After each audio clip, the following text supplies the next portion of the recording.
আমি বিএনপির চাঁদাবাজি নিয়ে প্রথম কথা বলি। আপনি চাঁদাবাজদের তালিকা দিন। মোটা বড় বই দিয়েছিলাম চাঁদাবাজির বিভিন্ন ঘটনা। ধরেন এরে খুব নির্যাতিত, খুব অস্থিরতা ছিলাম।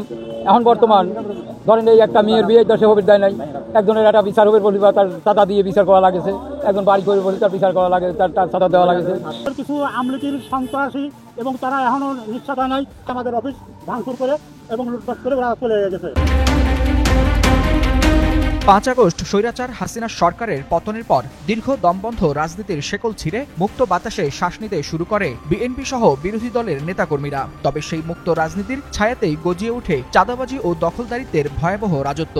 এতে সবচেয়ে বেশি নাম বিএনপির নেতাকর্মীদের। এসব কারণে ব্যাপক সমালোচনার মুখে পড়ে দল। শুধু বিএনপি নয়, বেসামাল অবস্থা ছাত্র সমন্বয়কদেরও।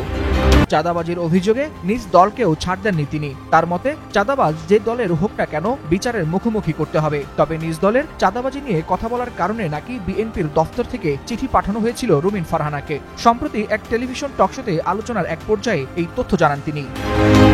রুমিন ফারহানা বলেন, বিএনপির চাঁদাবাজি নিয়ে কথা বলা দলের প্রথম ব্যক্তি তিনি। আর এ নিয়ে তিনি যখন কথা বলা শুরু করেন তখন দলের পক্ষ থেকে তাকে চিঠি দিয়ে ৭২ ঘন্টার সময় বেঁধে দেওয়া হয়। বলা হয়েছিল চাঁদাবাজদের তালিকা করে দেওয়ার জন্য।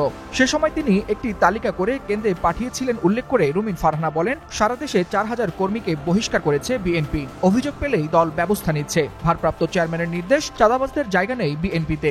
বিএনপির এই নেত্রী বলেন, দলীয় বহিষ্কার যথেষ্ট নয়, কারণ অনেক ঘটনা ক্রিমিনাল অফেন্সের মধ্যে পড়ে। এসবের জন্য কেবল দলগত শাস্তি নয়, ফৌজদারি কার্যবিধিতেও ব্যবস্থা নিতে হবে এবং সরকারকেই তা করতে হবে।